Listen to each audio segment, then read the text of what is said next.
Bin ciri-ciri Dajjal, tanda-tanda kemunculan, sumber fitnah, dan karakter pengikutnya. 1. Ciri-ciri Dajjal secara global. Dari Anas radhiyallahu anhu, bersabda Nabi Shallallahu alaihi wasallam, tidak diutus seorang nabi pun kecuali dia pasti sudah memperingatkan umatnya dari si buta sebelah dan si tukang dusta. Ketahuilah, dia itu buta sebelah matanya, dan sesungguhnya pemelihara kalian itu tidaklah buta sebelah. Dan sungguh di antara kedua matanya kedua mata Dajjal tertulis kafir. H.R. Mal-Bukhari, Al-Fitan, Hadits No. 7131. Dalam riwayat Muslim, Dajjal itu tertulis di antara kedua matanya kafara, yakni kafir. H.R. Muslim, Al-Fitan wa Asrak As-Sa'ir, Hadits No. 2933. Dalam riwayat lainnya, Dajjal itu terhapus matanya, tertulis di antara kedua matanya kafir. Kemudian beliau mengejanya, kafara, setiap muslim bisa membacanya. H.R. Muslim, Al-Fitan wa Asrak As-Sa'ir, Hadits No. 2933. Dari Hudzaifah radhiyallahu anhu, bersabda Rasulullah Shallallahu alaihi wasallam, sesungguhnya Dajjal itu terhapus matanya, padanya ada kulit selaput mata yang kasar, tertulis di antara kedua matanya kafir. Setiap mukimin bisa membacanya, baik dia itu mampu membaca maupun buta huruf. H.R. Muslim, Al-Fitan wa Asrak As-Sa'ir, Hadits No. 2934. Dari Hudzaifah radhiyallahu anhu, bersabda Rasulullah Shallallahu alaihi wasallam, Dajjal itu buta mata kirinya, banyak rambutnya, dia membawa surga dan neraka. Nerakanya itu sebenarnya surga dan surganya itu sebenarnya neraka. H.R. Muslim, Al-Fitan wa Asrak As-Sa'ir, Hadits No. 2934. Dari Ubadah bin Samit radhiyallahu anhu, bahwasanya Rasulullah Shallallahu alaihi wasallam bersabda, sesungguhnya aku sudah menceritakan kepada kalian tentang Dajjal, tetapi aku masih saja khawatir kalian tidak paham. Sesungguhnya Al-Masih Dajjal itu lelaki yang pendek, renggang antara dua betisnya, pendek keriting, buta sebelah, dan terhapus matanya, tidak tinggi, dan tidak berlubang pada matanya yang terhapus. Jika dia itu tersamarkan atas kalian, maka ketahuilah bahwa pemelihara kalian itu tidak buta sebelah. H.L. Abu Dawud, Al-Malahim, Hadits No. 4298.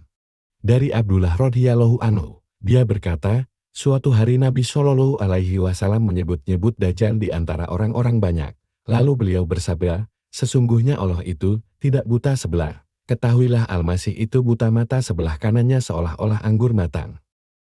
Aku bermimpi melihat diriku sendiri pada satu malam di Ka'bah dalam tidurku.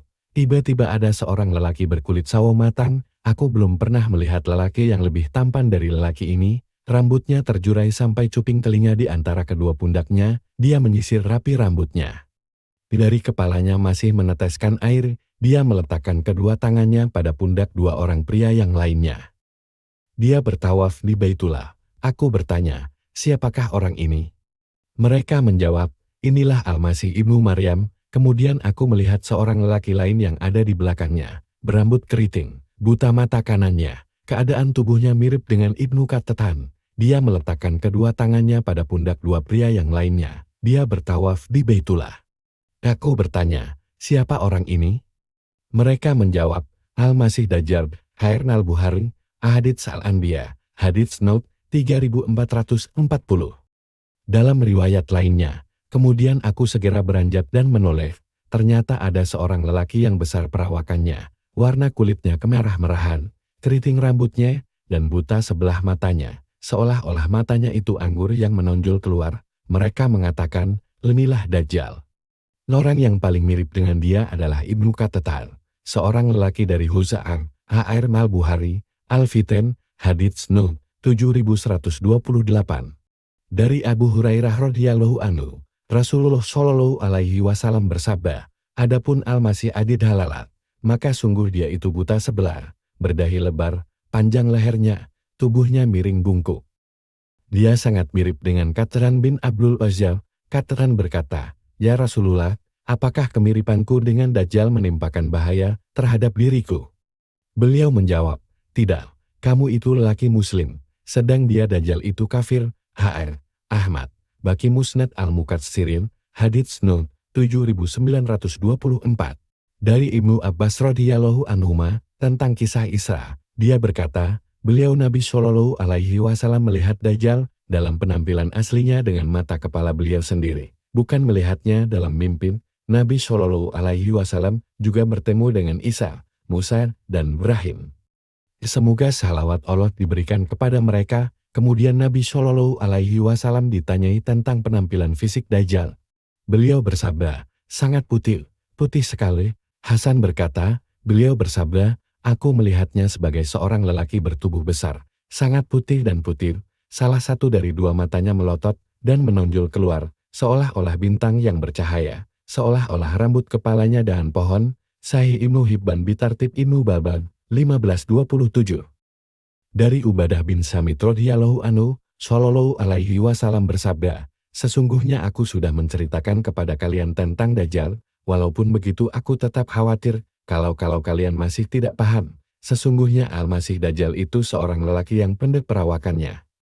Renggang celah antara kedua betisnya saat berjalan, buta sebelah, dan terhapus matanya, tidak muncul keluar, dan juga tidak berlubang ke dalam.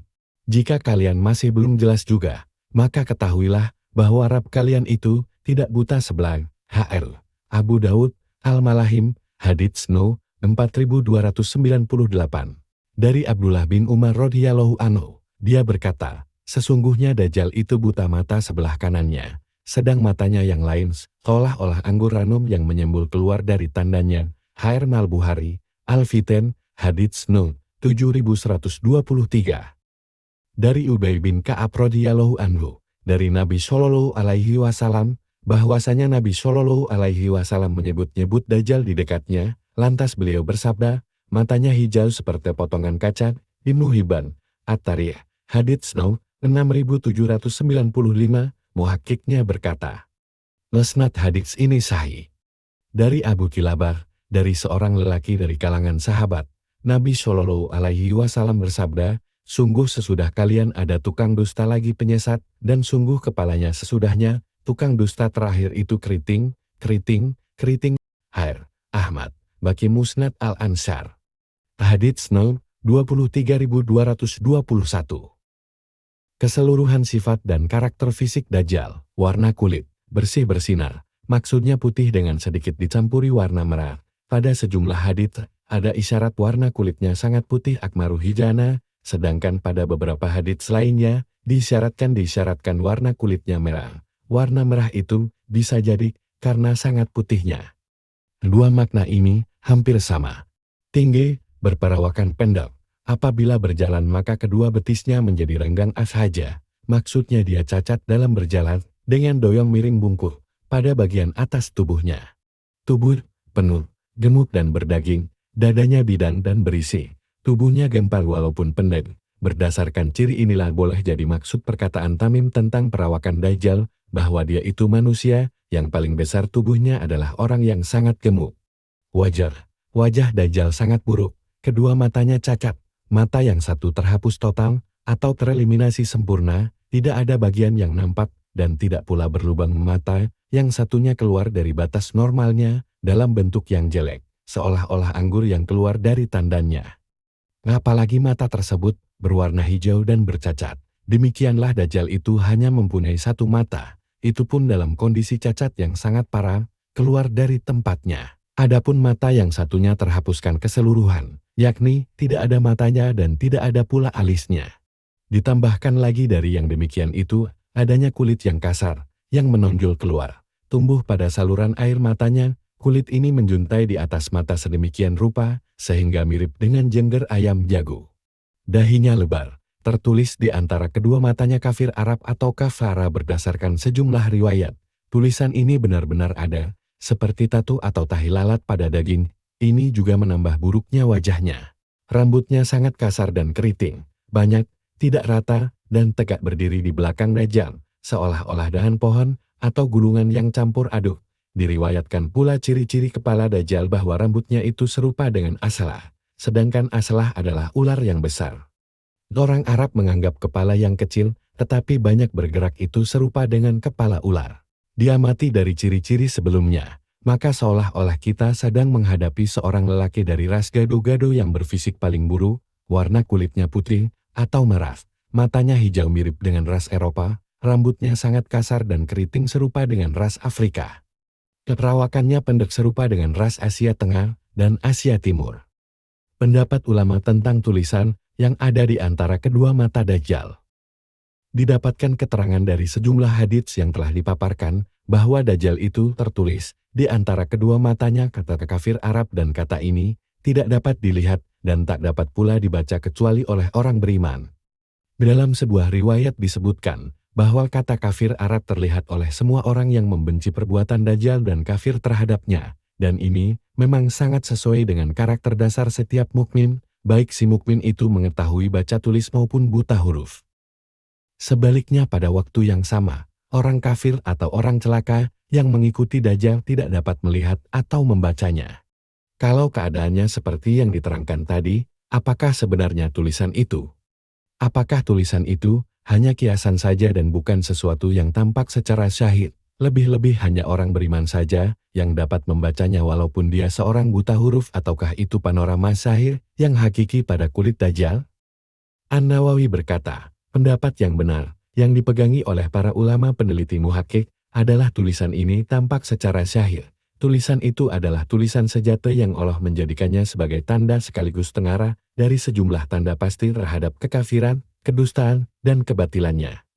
Allah Ta'ala menampaknya kepada setiap muslim, baik yang bisa membaca menulis, maupun yang tidak bisa baca tulis, dan Allah menyembunyikan tanda tersebut dari orang-orang yang Dia tetapkan kesengsaraannya. Fudail bin Iyan menukilkan dari salah seorang ulama, para ulama berpendapat bahwa tulisan di antara kedua mata Dajjal harus dipahami secara maknawi atau bermakna kiasan saja. Mereka berdalil dengan satu riwayat, bahwa seorang muslim bisa membacanya padahal dia tidak mampu baca tulis alias buta huruf, sedang pada waktu yang sama orang kafir tidak bisa membacanya dan tidak mampu melihatnya padahal dia mampu baca tulis. Maka itu menunjukkan bahwa tulisan ini harus dipahami dengan makna majas atau kiasan belaka, bukan tulisan zahir yang terdapat pada kulit Dajjal. Ini adalah pendapat yang lemah. Pendapat ini dijawab oleh mereka yang menyatakan bahwa tulisan itu benar-benar ada. Sabda Nabi Shallallahu Alaihi, orang yang beriman, baik dia itu mampu membaca dan menulis maupun yang buta huruf, dapat membacanya. Itu tidak mengharuskan tulisan itu tidak nyata, akan tetapi Allah menetapkan pada si mukmin yang buta huruf suatu ilmu pengetahuan yang menjadikan dia dapat mengetahui dengan jelas apa yang tertulis di antara kedua mata Dajjal itu dengan mata batin.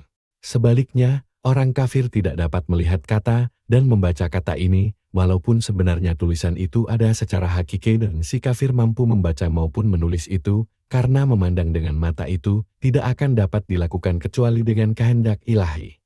Allah Subhanahu wa Ta'ala menetapkan apa saja yang Dia kehendaki. Nabi Shallallahu Alaihi Wasallam keluar dari rumah, beliau melewati punggung-punggung orang kafir yang mengepung rumah beliau saat berhijrah. Padahal mata mereka terbuka, tidak terpejam, tetapi Allah meletakkan tutup di mata mereka sehingga mereka tidak melihat beliau. Di zaman Dajjal itu zaman terjadinya berbagai peristiwa luar biasa dan abnormal, oleh karenanya setiap mukmin diberi kemampuan untuk melihat kata itu, sedangkan selain mukmin tidak dikaruniai kemampuan itu. 2. Tanda-tanda kemunculan Dajjal. Dapat diutarakan di sini gambaran global dari tanda-tanda menjelang kemunculan Dajjal yang sekaligus menjelaskan kepada kita waktu kemunculannya. Itu dijelaskan sebagai berikut. Dibebaskannya Romawi Konstantinopel dan Roma. Dari Muadz bin Jabal radhiyallahu anhu, bersabda Rasulullah Shallallahu Alaihi Wasallam, kemakmuran Baitul Maqdis itu runtuhnya Yastrib Madinah, keruntuhan Yastrib itu keluarnya pasukan pada satu pertempuran. Keluarnya pasukan pada satu pertempuran itu terbukanya kota Konstantinopel. Terbukanya Konstantinopel itu munculnya Dajjal, kemudian beliau menepukkan tangan beliau ke paha orang yang beliau ajak bicara, atau pundaknya. Selanjutnya beliau bersabda, sungguh ini adalah satu kepastian, sebagaimana engkau berada di sini, atau sebagaimana engkau duduk. Yang beliau maksudkan adalah Muadz bin Jabal, Hr.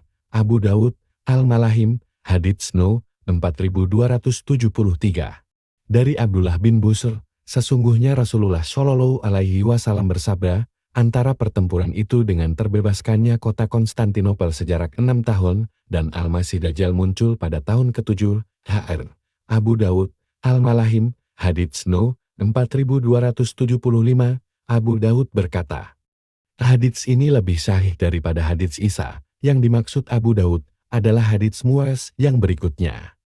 Dari Muaz bin Nabi Shallallahu Alaihi Wasallam, pertempuran besar, terbebaskannya Konstantinopel, dan keluarnya Dajjal itu terjadi dalam 7 bulan. H.R. At-Tirmizi, Al-Fitan, Hadits No. 2339, At-Tirmizi berkata, Leni hadits Hasan Gharib. Penjelasan, hadits yang pertama menjelaskan rentang waktu antara pertempuran itu dengan keluarnya Dajjal adalah 7 tahun. Hadits kedua memaparkan bahwa waktunya 7 bulan. Hadits pertama yang menunjukkan rentang waktunya 7 tahun itu lebih sahih sebagaimana yang dituturkan dengan gamblang oleh Abu Daud, sang perawi hadits. Sejumlah ulama berupaya untuk keluar dari permasalahan ini dengan menyatukan atau mengkompromikan antara dua hadits ini. Pembicaraannya masih mengandung dan kemungkinan lain, lalu berkata bahwa hadits yang pertama menunjukkan waktu dimulainya pertempuran pertama hingga keluarnya Dajjal, yakni 7 tahun. Adapun hadits kedua menunjukkan rentang waktu antara pertempuran itu dengan terbukanya Konstantinopel dan keluarnya Dajjal adalah 7 bulan. Sehingga lamanya pertempuran besar itu 6 bulan, di antara pertempuran besar dan terbebaskannya Konstantinopel. Serta munculnya Dajjal adalah 7 bulan di penghabisan tahun ke-7. Demikianlah pembicaraan ini, walaupun masih ada kemungkinan yang lain. Akan tetapi saya melihatnya terlalu jauh, karena sejumlah petunjuk yang diterangkan oleh hadits-hadits yang berisi tentang pertempuran besar Malhamah Usma tidak mengisyaratkan waktu yang lama. Oleh karena itu saya berpendapat kita harus melakukan tarjih, memilih yang lebih kuat di antara dua riwayat ini, baru setelah itu kita harus memegangi yang lebih sahih sanadnya dan lebih kuat petunjuk matannya, serta yang lebih dekat dengan kenyataan menurut perhitungan manusiawi diterima secara akal, yakni 7 tahun. Dari Nafi bin Utbah bin Abi Waqqas radhiyallahu anhu, bersabda Nabi Shallallahu Alaihi Wasallam, kalian akan memerangi Jazirah Arab lantas Allah membukakannya. Kemudian kalian akan memerangi Rumail, lalu Allah membebasannya. Selanjutnya kalian akan memerangi Dajjal, lalu Allah menaklukkannya. Jabir radhiyallahu anhu berkata, Dajjal tidak akan keluar sampai Rumawi dibebaskan. Sahih Muslim, Al-Fitan. Penjelasan, perkataan ini mungkin saja maksudnya adalah apa yang terjadi pada awal masa sahabat, berupa perang di Jazirah Arab dan Rumawi. Mungkin juga maksudnya adalah masa kebangkitan atau internasionalisasi Islam II di era pemerintahan Al-Mahdi. Kemungkinan kedua ini, menurut saya, adalah yang paling kuat petunjuk dari dalilnya. Apalagi hadits-hadits lain yang pun menguatkannya. Dari Abu Hurairah radhiyallahu anhu, bahwasanya Nabi Shallallahu Alaihi Wasallam bersabda, apakah kalian pernah mendengar sebuah kota yang salah satu sisinya berada di daratan dan sisi yang satunya berada di lautan? Para sahabat menjawab, ya, wahai Rasulullah. Beliau bersabda, hari kiamat tidak akan terjadi sampai 70.000 orang Bani Ishaq memeranginya. Ketika mereka datang ke kota itu, mereka berhasil memasukinya, tetapi mereka tidak berperang dengan senjata pedang dan tidak pula menembakkan anak panah. Mereka berteriak la ilaha illallah wallahu akbar, lantas runtuhlah salah satu dari kedua sisi kota itu. Saul berkata, aku tidak mengetahuinya kecuali dia berkata yang berada di lautan. Kemudian mereka berteriak untuk kedua kalinya, la ilaha illallah wallahu akbar, lalu runtuhlah sisi yang lainnya.